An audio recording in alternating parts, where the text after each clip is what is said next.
This is Colin McGuigan for IFLTV. Edward, I feel a bit mugged off. You could have given me, you could have given me a shout. That would have been nice of you, though. Colm, it doesn't work like that. Like, it wasn't. I didn't go down the gym to meet Crawford and Floyd.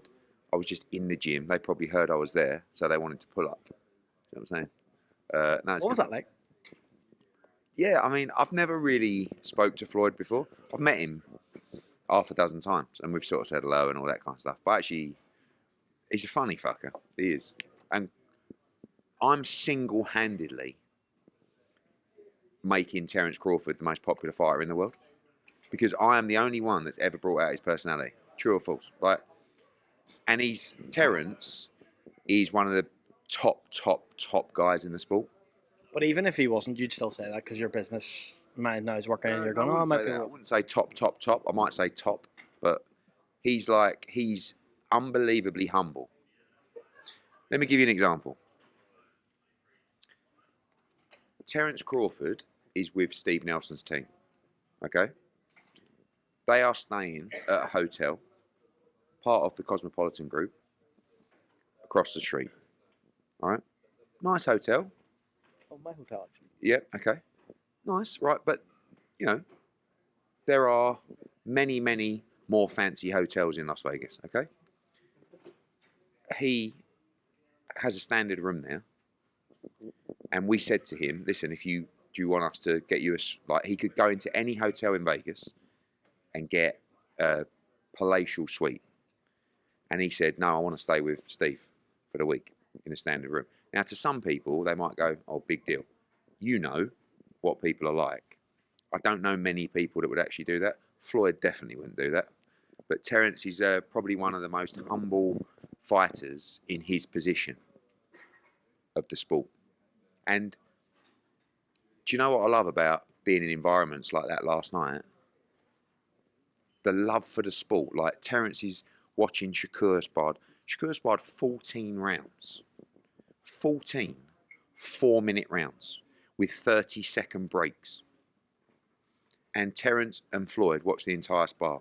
They then went to another ring and watched another, I think it's Ray Ford, and watched another spar. Like, I mean, Floyd loves boxing. Terence loves boxing so much. He's like, he just loves it. He loves watching young kids. He loves giving advice. He loves seeing people come through out of his own area and his own group. And yeah, it was pretty cool. Yeah, some good content. Funny, because Mayweather's just... Content that I didn't get. Yeah, I'm sorry, mate. Well, Matchroom did, so that's all good. Big numbers. Well, over 1 million views already on one of the clips. Really? Yeah, I think it's something like 3 million views on the clips already in like 6-7 hours. That's fine. Obviously, was there any discussion with you've always said you'd never do exhibitions, but working with Floyd, if he has any fighters coming up? Not interested in exhibitions. No, I'm not talking about. I'm talking about maybe fighters he has coming up. I don't think Mayweather Promotions is even really much of a thing anymore. He's got his own, as he doesn't mind telling me, he's got his skyscrapers and his apartments and his offices, and look, he's made a lot of money, and he's one of the greatest fighters of all time. What I was talking to him more, just picking his brains about, because you know what I find fascinating? When Floyd was in his prime, the strength and conditioning and stuff like that wasn't like going to a CrossFit gym and doing all this high-tech stuff. It was just conditioning. It was road running, and it was work in the ring. So away from drills and sparring, it was you do your groundwork, your floor work in the ring. And that might be 20, 30 minutes of abs, push-ups, all that kind of stuff. And those guys were fit as fuck. Like Floyd, when did you ever see Floyd tired in a fight? And I said to Floyd last night, wow, Shakur sparred 14 4-minute rounds. He said, when I used to spar, because he's obviously got to be better than everybody else, his first round would be 9 minutes. And after that first round, every round after that would be 6 minutes. And I said, how long do you go on for? He goes, I just fucking keep going until people, And I said to him, tell me about your road work. And he said, I would run 5 to 7 miles every day. Like, fast, sometimes slow, all hours of the night. You see him, don't you, 3 o'clock in the morning. And I just think it's just interesting how the game's evolved and conditioning's evolved. But I don't think that you can really, if I'm honest, replicate or, and maybe the new age tech S&C guys will disagree with me, I don't think you can substitute road work.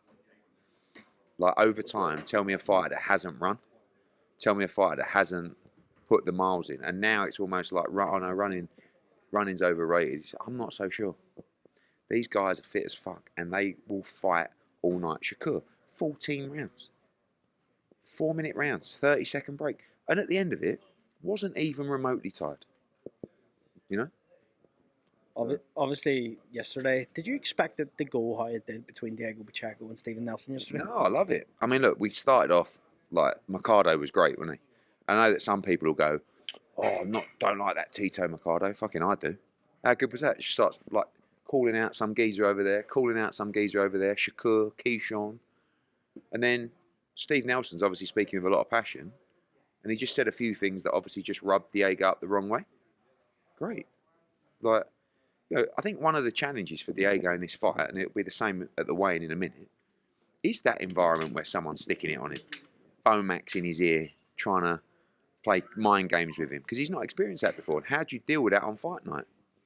You know, I see there's a few little kerfuffles, weren't there? Yeah, what do you make of that? I mean, I haven't seen them all, but, you know, you've sent it to me because you're a little fucking gossip, aren't you? So, like, I have no idea. But even over here, what I did see, yeah? His team, Steve Nelson's team, like Diego's never really been around that, so he's got to be careful not to fight off emotion tomorrow night. You know, because he's never experienced that before. Low key, never had any like beef with anyone. Do you know what I mean? Do you have a word with him in that situation? Yeah, I don't. I mean, I don't. I think what we have to always remember is this is a very unique environment. So you've got guys that have been training for 12 weeks. That are cutting weight, and you guys, everybody wants their piece of meat. Do you know what I mean? Microphone in the gob, right? I mean, it's all right for me.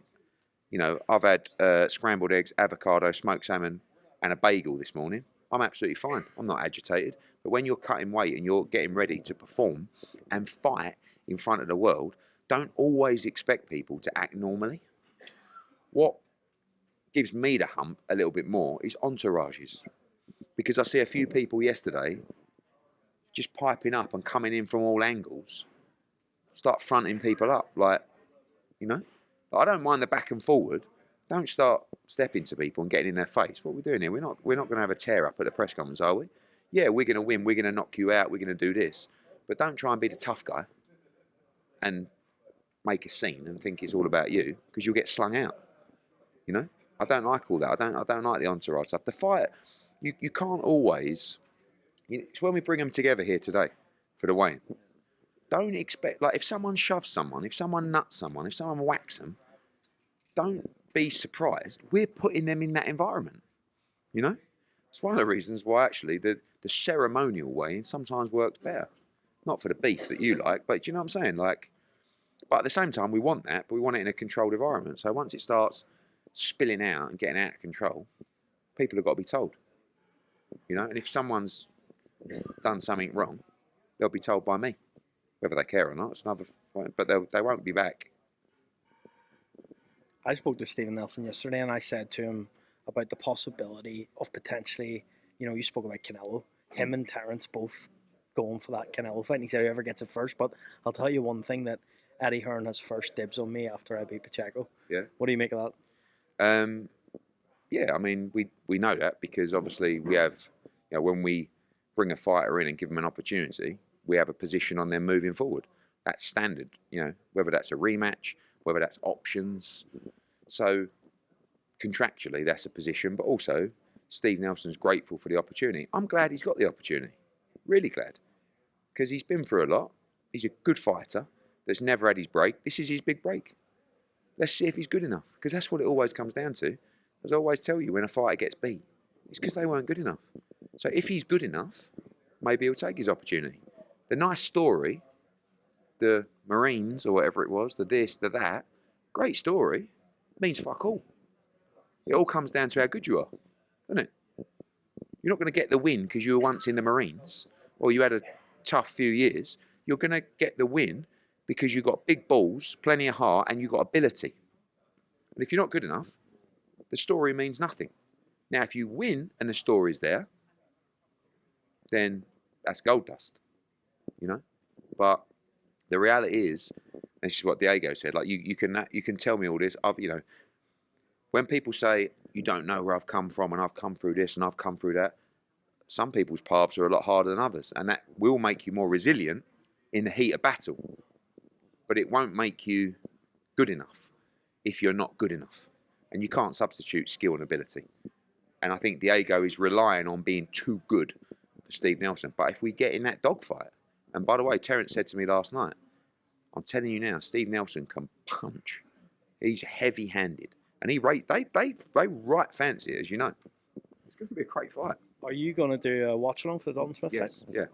Where's that going to be on? None of your fucking business. For the fans who are going to watch this interview? Well, they're going to be able to watch it on DAZN. But you telling me where I'm going to be watching? No. It's got nothing to do Well, I've with already it. been invited, so it's Have you? I'll leave it out. Yeah, I have actually. Really? But yeah, you're Where is fuming about that.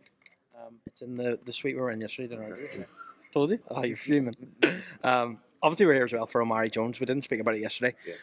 I want to chat to you a little bit about that. How hard was it to get that signature? And did you know when you met him that there was a good chance you were going to get it across the line? It was really hard because he's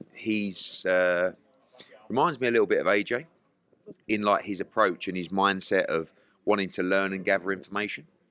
So I did the same thing that I always do: sit down, meet him. I say, listen, go and meet everybody, yeah, and go and see what you think. And he did, and he took a long time doing it. Don't forget, I went to Paris Olympics, spotted him, and thought, fuck me, we got to get him. So I DM'd him, right? And I had a meeting with him and his mum and dad in Paris. That was the first time. Then he came out, can't remember what the fight was. Then he came to Vegas, and we had another meeting there. Then there was another meeting. Then there was a meeting with all the... So it was a real long process, and he took his time, and he went about it in the correct way. He understood the business, he understood the deals and the offers, and he chose well. He chose Matchroom, which is very flattering considering we are that, you know, UK promotional company, and when you've got top rank sitting down and making you the big pitch, to choose Matchroom, it's like it's a good feeling, and we won't let him down. He's a standout talent, and he's exceptional as an individual. You know, like in front of the camera, the way he carries himself, I think he's a superstar.